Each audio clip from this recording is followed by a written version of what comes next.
uma satisfação podermos nos reunir, independente do horário que cada um de nós vá poder acessar esse vídeo, mas o fundamental é que o nosso objetivo é que possamos fortalecer energeticamente o nosso lar e todos que conosco convivem. Lembrando que o ambiente doméstico é o ninho onde Deus ofereceu a oportunidade de nós nos aprimorarmos, resgatarmos e aprendermos com o próximo. Não mais apenas o conviver, mas o bom viver entre irmãos que buscam, através do entendimento, a sua melhora espiritual. E para tanto, convido-os para que fechem os vossos olhos. Procurem sentir a harmonia da música e vamos percebendo todo o carinho que nos envolve. Sentimos a presença amiga dos nossos anjos guardiões e a esse querido, então, expressamos a nossa gratidão e o nosso contentamento. Pedimos que Jesus esteja entre nós nesse encontro e que com as suas bênçãos possamos perceber o amparo, o auxílio da doce Mãe de Jesus, Maria de Nazaré. Ela, junto a Jesus, leva-nos à presença de Deus. E perante esse Pai que é bondade, misericórdia e justiça, queremos louvá-lo dizendo: Pai nosso que estais nos céus, santificado seja o vosso nome. Venha a nós o vosso reino, seja feita a vossa vontade na terra e no céu. O pão nosso de cada dia nos dai hoje, e perdoa, Senhor, as nossas dívidas, à medida que saibamos perdoar os nossos devedores. E não deixei-nos cair em tentações, mas livra-nos de todo mal, que assim seja. E na presença de Deus, na presença de Jesus, com o apoio da cúpula espiritual que tutela e guarda o nosso lar, vamos pedindo permissão para iniciarmos esse Evangelho no lar, dando graças a Deus.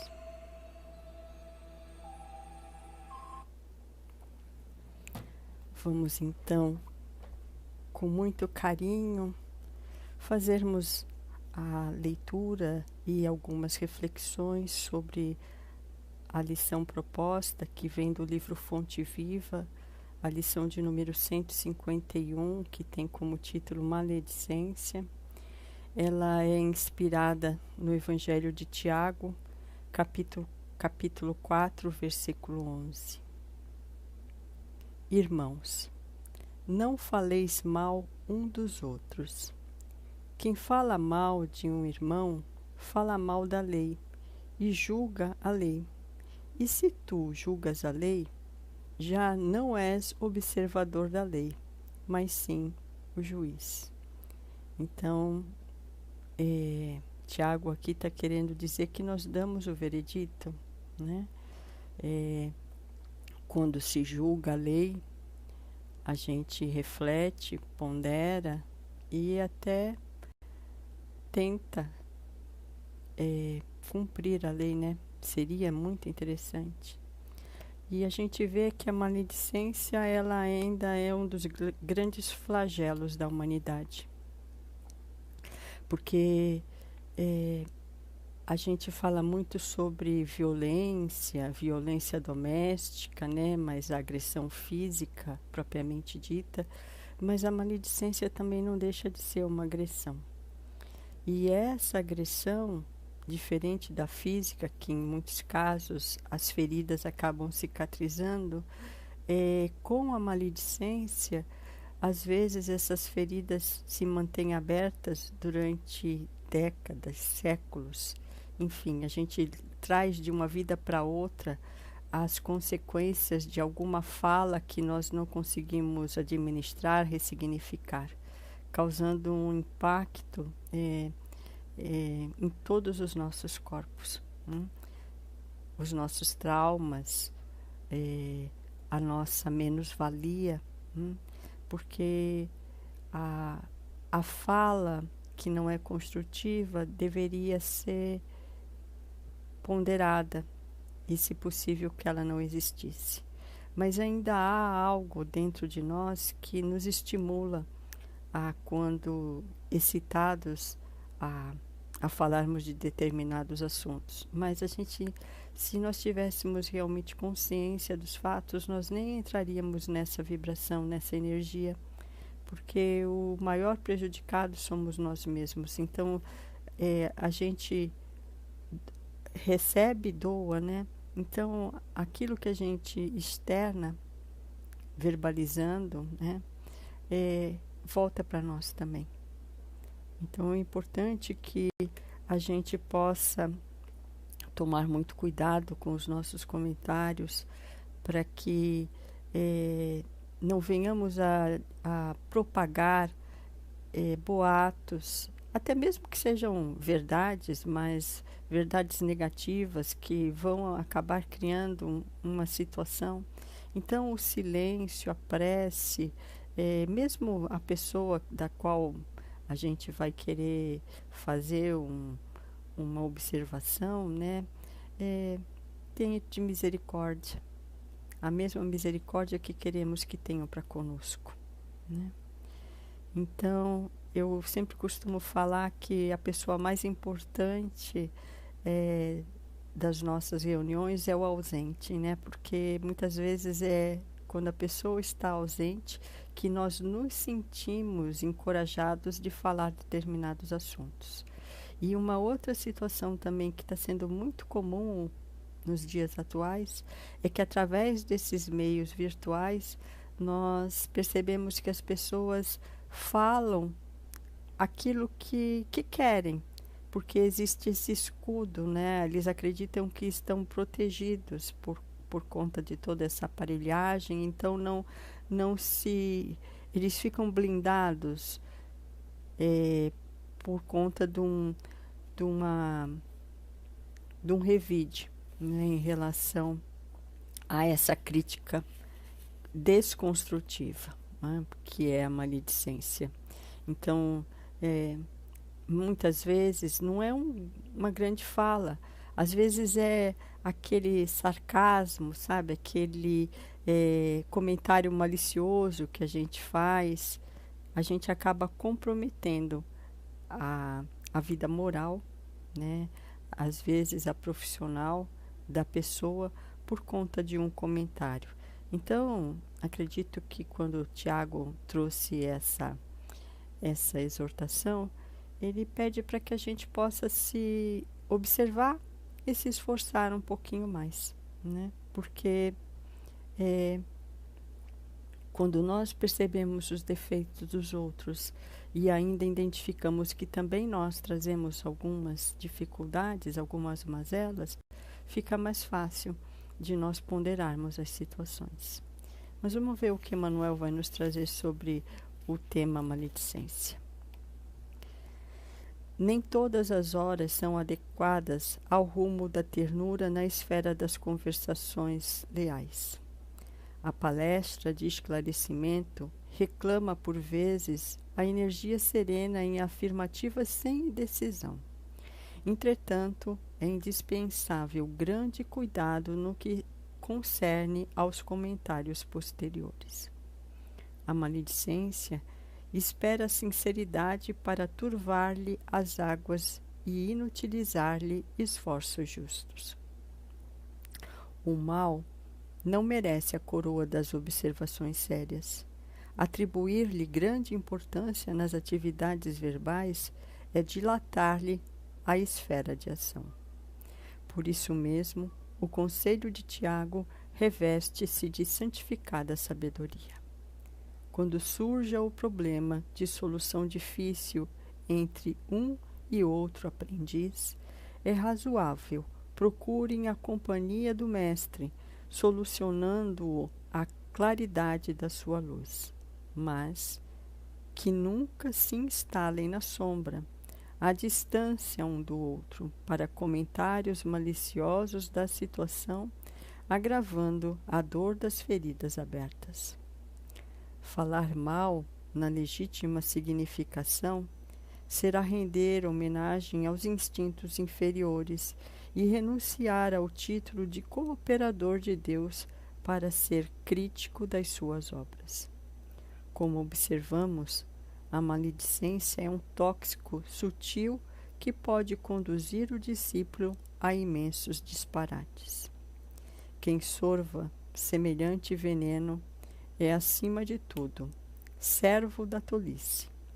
Mas sabemos igualmente que muitos desses tolos estão a um passo de grandes desventuras íntimas. Então vejam, quando nós estamos bem conosco mesmo, nós temos uma possibilidade maior de discernirmos daquilo, escolhermos aquilo que queremos e não queremos. Isso cabe também na verbalização de alguma situação. Então, veja, o problema nunca é o outro. O que ele faz, né, pode estar errado, mas ele está tentando fazer o melhor que ele tem naquele momento. E muitas vezes nós nos deixamos levar e vamos então envenenando inicialmente a nós mesmos e depois com esse veneno prejudicando o nosso próximo. Se nós começarmos a trabalhar dentro de nós sentimentos que façam a gente ressignificar alguns conceitos, alguns traumas que trazemos, a alegria, ela vai nos ajudar, porque veja, a alegria, ela não é ausência de frustração, né? Ela pode florir muitas vezes nesse campo, quando nós estamos nessa observação. Mas, quando nós caímos nesse pântano, né, nesse lodo de reclamação ou de menos-valia, nós estamos mais propensos a nos desviarmos para esse tipo de postura, esse tipo de condicionamento. A maledicência, em muitos casos, ela se torna um vício. Devemos conhecer algumas pessoas que, alguma festa que se vá, círculos sociais, todas as vezes que há um encontro com essa pessoa, o foco realmente é estar falando do outro, né? Então, mostra a ignorância de ainda ter a necessidade de estar falando do outro e não falando das coisas mais elevadas, não falando de ideias das quais a gente possa construir e modificar algo. Então, vamos observar, né? Nas nossas conversas íntimas dentro das nossas casas, porque a gente acredita que nós estamos protegidos por estas paredes, né? E aí a gente fala mal do colega de trabalho, a gente fala mal de um vizinho e se esquece que toda essa conversa gerada, ela está sendo impregnada ou absorvida pelo ambiente. Tanto o ambiente físico como também esse ambiente, esse mundo interno, né, que nós trazemos. Então, se nós pudermos estarmos observando as nossas emoções, o que gera, né? Porque a emoção gera um pensamento que gera uma ação. E essa ação, então, é essa infeliz tendência a falar mal do outro. O mundo, ele já é desafiador por si próprio. Nós precisamos extrair daqueles que estão à nossa volta aquilo que eles têm de melhor. E o lado sombra que todos nós temos podemos até, numa conversa fraterna, tentarmos instruir, mas não usar da fragilidade do outro como ferramenta para que nós possamos nos exaltar, né? Que muitas vezes é isso que a maledicência quer trazer, né? E principalmente o julgar, né? O ser o juiz. Quem não tem pecado, que atire a primeira pedra. Não foi assim que Jesus falou numa citação evangélica? Então, qual de nós já atingiu a perfeição? Qual de nós ainda não está nessa condição de deslizes, de falhas? Se nós já estivermos nessa condição, ok, seremos juízes e ainda juízes justos. Mas nesse mundo de provas e expiações, nesse momento do qual a gente vem vivenciando, acredito que nenhum de nós está nessa condição. Então, no erro, compaixão. No erro, misericórdia. Porque através do engano que a pessoa tem, nesse erro, é a prova da qual a gente mais precisa, para que a gente possa se conscientizar e se melhorar. Então, que nós possamos acreditar na potencialidade do outro, trabalharmos as nossas frustrações, porque muitas vezes a gente fala do outro porque nós não somos correspondidos nos nossos ideais. E aí a gente fala, muitas vezes, refletindo a nossa dor. Então, que a gente possa, como Jesus, sempre quando viermos a ser questionados por algum assunto, devolver para o outro. E ao mesmo tempo que a gente devolve, aquele que é o foco da conversa, tentar trazer para esse que está meio estimulando que a gente entre nessa estrada aí da maledicência, exaltar as qualidades. Porque demora tanto para a gente ter uma condição positiva. Mas por uma falha, uma vírgula, a gente coloca muitas vezes tudo a perder, né? Então a gente não mais vê o esforço, não vê mais a dedicação, a disciplina. E aquela vírgula vai fazer com que a pessoa vá ladeira abaixo. Então que não sejamos esses. Vamos que da nossa boca saiam palavras de entusiasmo, de motivação e de esperança a todos os seres. E que dessa forma, então, agradecidos por essas reflexões das quais vamos trabalhando as nossas emoções, retirando essa amargura, né, essa mágoa que é uma água da qual trazemos dentro de nós, possamos fazer fluir a esperança, a fé, e com esse movimento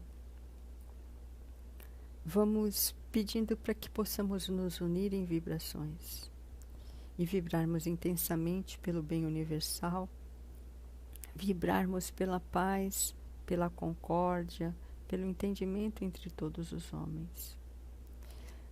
Vamos vibrando pelo respeito em todos os níveis. Vamos vibrando pelo nosso lar, rogando a Jesus que aqui esteja abençoando a cada um de nós, a nossa vontade, o nosso esforço. Aqueles que têm como hábito de colocar um recipiente de água, principalmente caso haja alguma pessoa enferma na família, acreditem que as equipes espirituais, Jesus, o médico dos médicos, terapeuta dos terapeutas, por amor, ele então coloca a essência o fluido necessário para o restabelecimento físico, moral e espiritual. E assim vamos fazendo uma vibração por nós mesmos, criaturas ainda buscando um entendimento através das lições, mas principalmente buscando através da autoobservação esse aprimoramento do ser divino. E assim damos graças a Deus e graças a Jesus. Muita paz, muita serenidade em nossas vidas e que possamos nos encontrar em breve com o mesmo entusiasmo e alegria de já estarmos vencendo alguns dos obstáculos dos quais eram tão constantes nas nossas vidas. Muita luz.